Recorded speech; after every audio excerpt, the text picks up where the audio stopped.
Good morning students. पिछले video में मैं आप लोगों को विषय अंग्रेजी में प्रोज का पहला लेसन पढ़ाया था और आज विचार में ये आया कि एक पाठ कविता का भी आप लोगों को मैं समझा दूं, पढ़ा दूं, बता दूं। तो आइए आप देखिए लेसन फर्स्ट, वह है द फाउंटेन, फव्वारा। कवि है इसके James Russell Lowell. Dear students, मैं आपको थोड़ा बहुत कवि से भी परिचित करा दूं और इस पाठ का जो एक सेंट्रल आइडिया, एक केंद्रीय भाव जो होता है, पिछले कक्षा में आपने केंद्रीय भाव का नाम जरूर सुना होगा, सेंट्रल आइडिया जिसे कहते हैं। तो वह इससे जुड़ा हुआ थोड़ा बहुत आपको मैं सेंट्रल आइडिया दे देता हूं, यानी केंद्रीय भाव, केंद्रीय विचार इस कविता का दे देता हूं।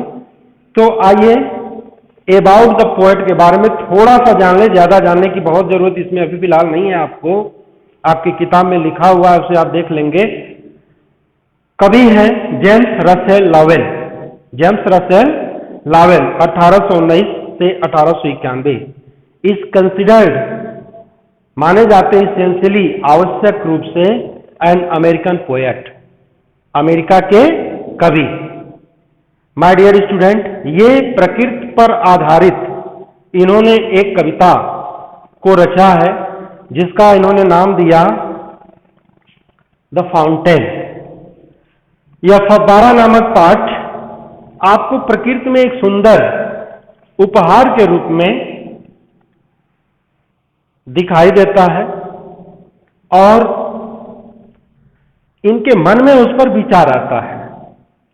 विचार इसलिए आ जाता है कि फव्वारे को देखने के बाद इनके भीतर एक भावना जागृत हो जाती है।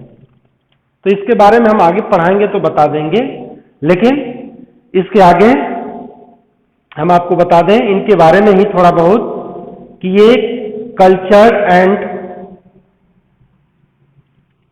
पोएट है, एक संस्कृति के कवि हैं। Lowell is more known as a suggestive literacy critic and as a lecturer of English poetry. Lowell ji को माना जाता है एक सजेस्टिव लिटरेसी क्रिटिक, आलोचक, लिटरेरी साहित्यिक, सजेस्टिव मीन्स सुझाव देने वाले, and as a lecturer of English poetry, यानी अंग्रेजी काव्य के एक वक्ता, साहित्यिक। तो डियर स्टूडेंट्स, इन्होंने अपने जीवन में बहुत से रचनाओं को रचा है, बहुत से कविताएं लिखी हैं। उनमें से आपका यह एक फाउंटेन भी है जो प्रकृति पर आधारित है। उसके बाद इनके द्वारा जो ये द फाउंटेन कविता है, फव्वारा, इस कविता का थोड़ा सा सेंट्रल आइडिया आपको मैं बता दूं कि द पोएट इज थ्रिल्ड। कवि क्या होता है? रोमांचित हो जाता है by the site of the fountain, फव्वारे के दृश्य से, यानी फव्वारे को जब देखता है तो उसमें एक भावना जागृत हो जाती है, वो रोमांचित हो उठता है।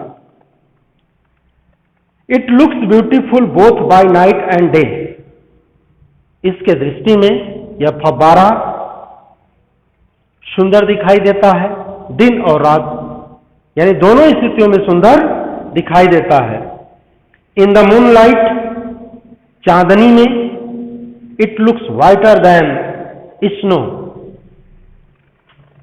यह बर्फ से भी अधिक सफेद दिखाई देता है। It throws it's spray into the starlight. फव्वारा अपना फुहारा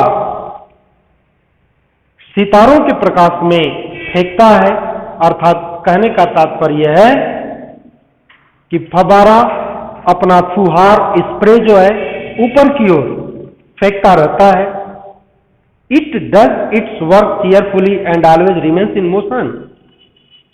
ये कविता के केंद्रीय भाव में है, इट डज इट्स वर्क, फव्वारा अपना कार्य करता है, चीयरफुली, प्रसन्नतापूर्वक, आनंदपूर्वक, एंड ऑलवेज रिमेन्स, और हमेशा रहता है इन मोशन, गति में, और हमेशा वह गति में रहता है। फव्वारा जो है भरा हुआ है, great energy and steady flow are its quality, यानी इसकी क्वालिटी है, ये गुण है कि यह ऊर्जा से भरा हुआ और निरंतर प्रवाह, इसमें निरंतर प्रवाह रहता है। इस तरह से यह जो उसकी क्वालिटी है, इस क्वालिटी को देखकर, इसकी गुण को देखकर, इसकी विशेषता को देखकर कवि जेम्स रसेल लॉवेल अत्यधिक प्रभावित होता है। प्रभावित होने से उसको यशस्वी फव्वारा भी कहता है, और उसके जो क्वालिटीज हैं उसका भी वह अपने इस कविता के माध्यम से वर्णन करता है, और स्वयं भी उस फव्वारे के गुणों को अपने भीतर भी समाहित करने का प्रयास करता, इच्छा करता है, कामना करता है। और मैं आप लोगों से कहता हूं कि कवि की जो ये कामना है, यह तो उसकी कामना है, लेकिन यह हम समस्त मानव जाति के लिए जो उसकी कामना है, वही कामना हम सभी लोगों की भी होनी चाहिए। तो हम जब अध्याय को अध्ययन करेंगे इसे, तो हमें पता चलेगा कि फव्वारे में वो कौन कौन से क्वालिटीज हैं जिन्हें देख करके कवि अत्यधिक प्रभावित होता है और उसे अपने जीवन में उतारने का, आचरण में लाने का प्रयास करता है। तो डियर स्टूडेंट्स, अब हम सीधे चलते हैं स्टैंजा की तरफ।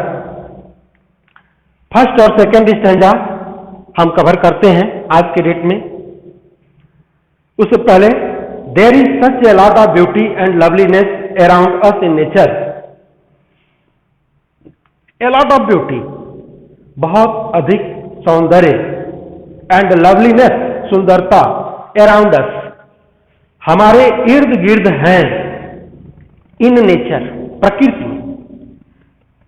प्रकृति में हमारे आसपास, हमारे चारों ओर, हमारे परिवेश में बहुत अधिक सौंदर्य और सुंदरता है, अर्थात सौंदर्य और सुंदरताओं से यह प्रकृति भरा हुआ है।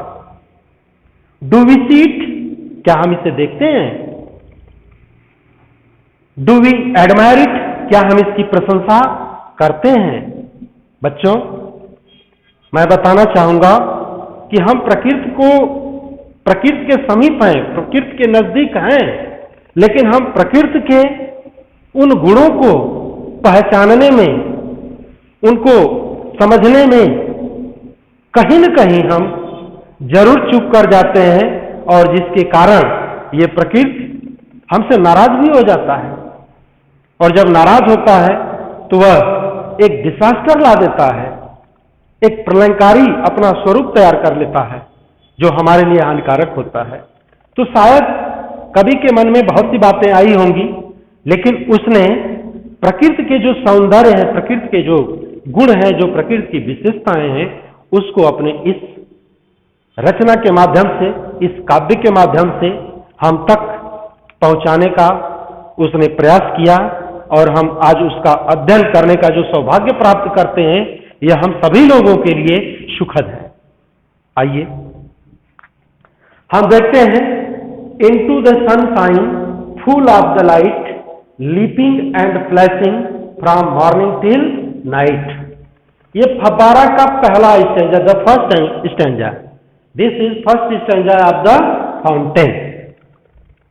अब इसमें कवि जो है फव्वारे को देखता है। फव्वारे को देखने के बाद जो उसके अंदर क्वालिटीज है, उसका वह डिस्क्रिप्शन करता है, उसका वह वर्णन करता है। My dear, into the sunshine, into the sunshine, sunshine माने होता है सूर्य की चमक।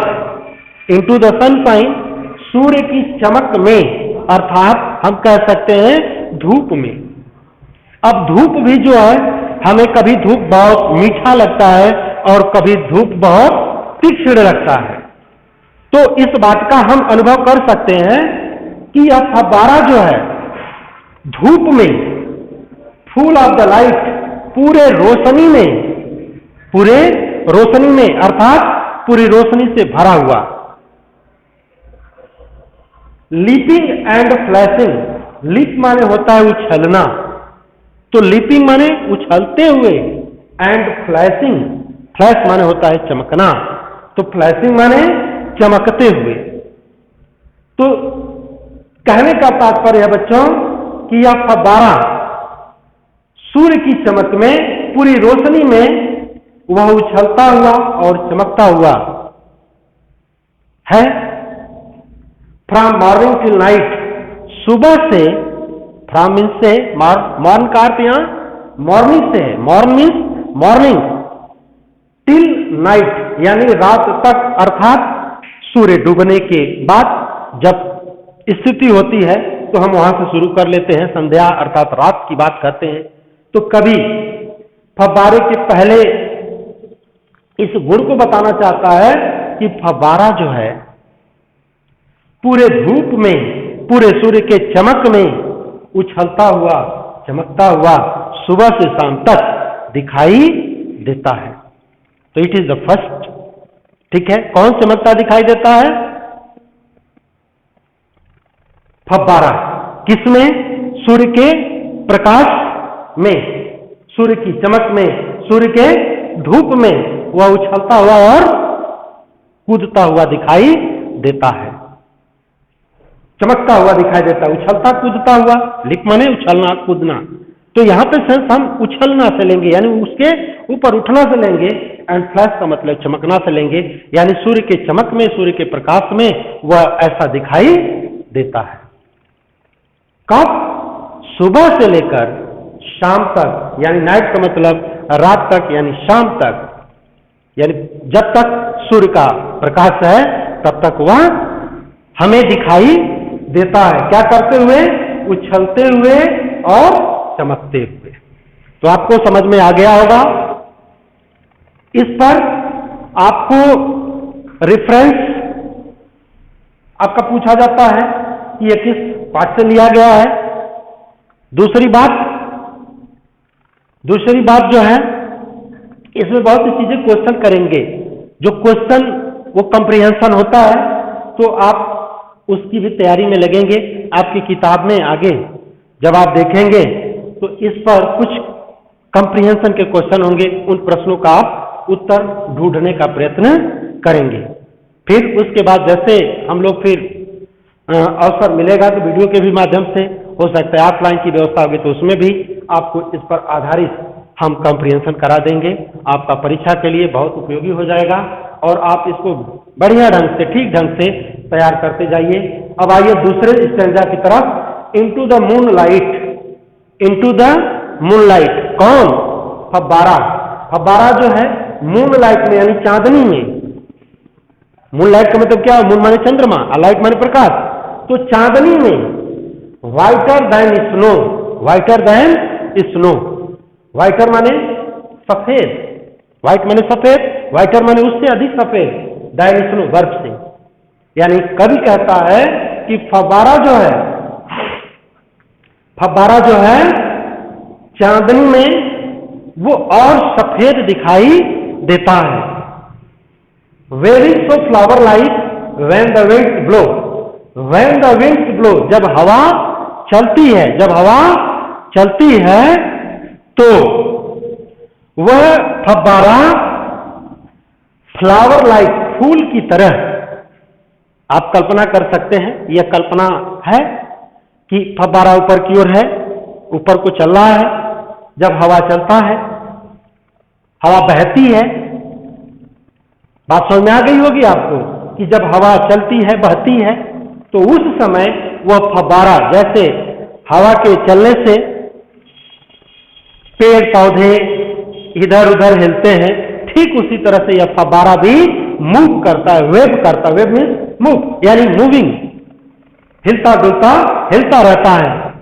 तो कवि यह बताने की कोशिश करता है अपने दूसरे स्टैंजा में कि फव्वारा चांदनी में चंद्रमा के रोशनी में वह बर्फ से भी अधिक सफेद दिखाई देता है, और जब हवा चलती है तो वह पुष्प की भांति हिलता हुआ दिखाई देता है। तो डियर स्टूडेंट्स, ये आपके दो स्टैंजा जेम्स रसेल लॉवेल का, लेखक जेम्स रसेल लॉवेल और पाठ का नाम आपने फव्वारा, ये दोनों स्टैंजा को हम लोगों ने अध्ययन किया। मैं उम्मीद करता हूं कि आपको समझ में आया होगा, और इन दोनों पर आधारित आप अपनी किताब में जो कंप्रीहेंशन होगा, please you will try the best to solve these questions carefully so that you can achieve good marks in the examination. Thank you very much. I will meet you in next video. Thank you.